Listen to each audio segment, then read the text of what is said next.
आज जब केंद्र सरकार किसानों को उनके अधिकार दे रही है तो भी ये लोग विरोध पर उतर आए हैं।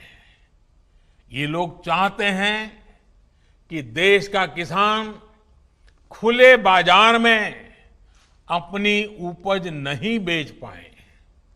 ये लोग चाहते हैं कि किसान की गाड़ियां जब्त होती रहें, उनसे वसूली होती रहे, उनसे कम कीमत पर अनाज खरीदकर बिचौलिए मुनाफा कमाते रहें।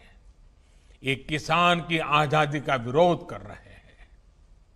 जिन सामानों की, उपकरणों की किसान पूजा करता है, उन्हें आग लगाकर ये लोग अब किसानों को अपमानित कर रहे हैं। साथियों, बरसों तक ये लोग कहते रहे एमएसपी लागू करेंगे, एमएसपी लागू करेंगे, लेकिन किया नहीं।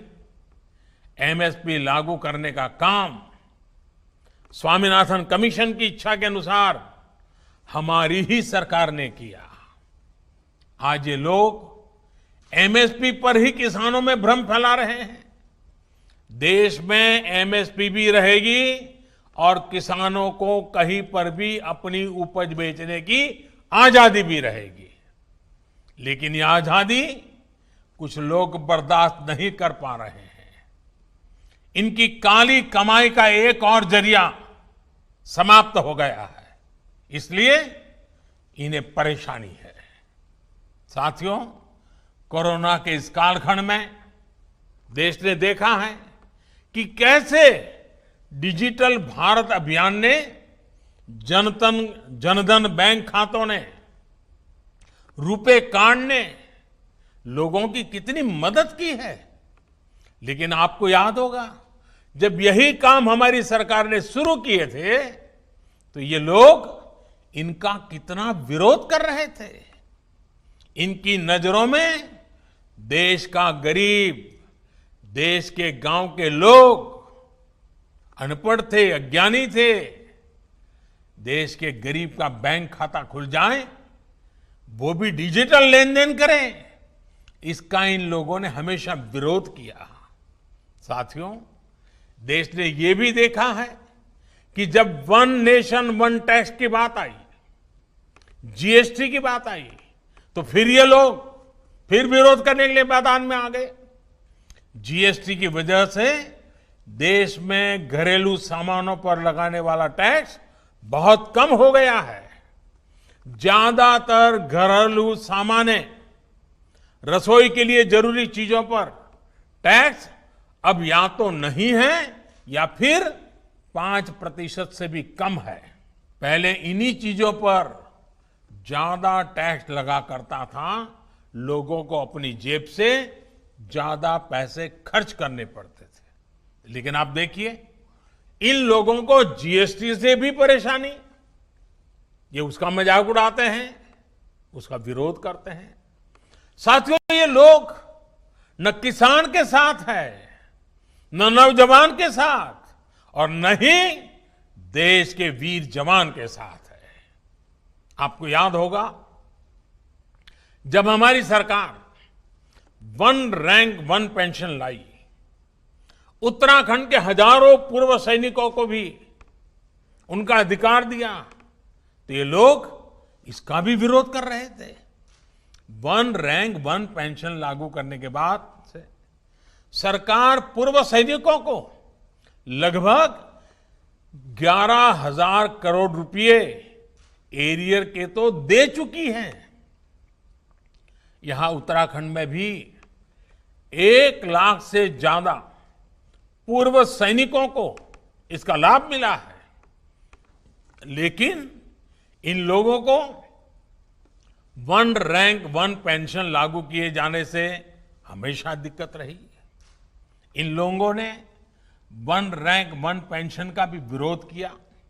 साथियों, बरसों तक इन लोगों ने देश की सेनाओं को, देश की वायुसेना को सशक्त करने के लिए कुछ नहीं किया।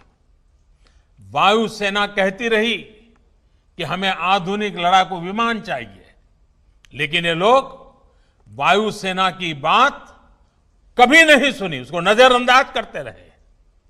जब हमारी सरकार ने सीधे फ्रांस सरकार से रफाल लड़ाकू विमान का समझौता कर लिया तो इनको फिर दिक्कत होने लगी। भारतीय वायुसेना के पास रफाल विमान आए, भारतीय वायुसेना की ताकत बढ़े, ये इसका भी विरोध करते रहे। मुझे खुशी है कि आज रफाल भारतीय वायुसेना की ताकत बढ़ा रहा है।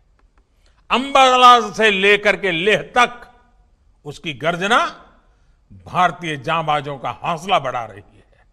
साथियों, 4 साल पहले का यही तो वो समय था जब देश के जांबाजों ने सर्जिकल स्ट्राइक करते हुए आतंक के अड्डों को तबाह कर दिया था। लेकिन ये लोग अपने जांबाजों के साहस की प्रशंसा करने के बजाय उनसे ही सर्जिकल स्ट्राइक के सबूत मांग रहे थे। सर्जिकल स्ट्राइक का भी विरोध करके ये लोग देश के सामने अपनी मंशा, अपनी नीयत साफ कर चुके हैं। देश के लिए हो, जो भी काम हो रहे हो, हर काम का विरोध करना इन लोगों की आदत हो गई है। उनकी राजनीति का एकमात्र तरीका ये यही है, बस विरोध विरोध विरोध। आप याद करिए, भारत की पहल पर जब पूरी दुनिया अंतर्राष्ट्रीय योग दिवस मना रही थी, पूरे विश्व में भारत गर्व कर सकता है योग पहुंच चुका है, तो ये भारत में ही योग का विरोध कर रहे थे। जब देश की सैकड़ों रियासतों को जोड़ने का काम, ऐतिहासिक काम करने वाले, भारत की एकता को मजबूत करने का काम करने वाले सरदार वल्लभ भाई पटेल की दुनिया की सबसे ऊंची प्रतिमा का अनावरण हो रहा था, तब भी ये लोग इसका विरोध कर रहे थे। आज तक इनका कोई बड़ा नेता स्टैच्यू ऑफ यूनिटी के दर्शन करने नहीं गया है। क्यों? क्योंकि उन्हें विरोध करना है। साथियों, जब गरीबों को 10% आरक्षण का फैसला हुआ, तब भी ये इसके विरोध में खड़े थे। जब 26 नवंबर को संविधान दिवस मनाने की बात आई, तब भी ये इसका विरोध कर रहे थे। डॉक्टर बाबा साहब आंबेडकर का विरोध कर रहे थे। साथियों, पिछले महीने ही अयोध्या में भव्य राम मंदिर के निर्माण के लिए भूमि पूजन किया गया है। ये लोग पहले सुप्रीम कोर्ट में राम मंदिर का विरोध कर रहे थे, फिर भूमि पूजन का विरोध करने लग गए। हर बदलती हुई तारीख के साथ विरोध के लिए विरोध करने वाले ये लोग देश के लिए, समाज के लिए अप्रासंगिक होते जा रहे हैं। इसकी छटपटाहट है, बेचैनी है, हताशा है, निराशा है। एक ऐसा दल जिसके एक परिवार की 4-4 पीढ़ियां जिसने देश पर राज किया, वो आज दूसरों के कंधों पर सवार होकर देश हित से जुड़े हर काम का विरोध करवाकर अपने स्वार्थ को सिद्ध करना चाहता है। साथियों, हमारे देश में अनेकों ऐसे छोटे छोटे दल हैं जिन्हें कभी सत्ता में आने का मौका नहीं मिला। अपनी स्थापना के लेकर अब तक उन्होंने ज्यादातर अपना समय विपक्ष में ही बिताया है। इतने वर्षों तक विपक्ष में बैठने के बावजूद उन्होंने कभी देश का विरोध नहीं किया, देश के खिलाफ काम नहीं किया। लेकिन कुछ लोगों को विपक्ष में बैठे कुछ वर्ष ही हुए हैं, उनका तौर तरीका क्या है, उनका रवैया क्या है, वो आज देश भली भांति समझ रहा है, देश उसको बहुत बारीकी से देख रहा है।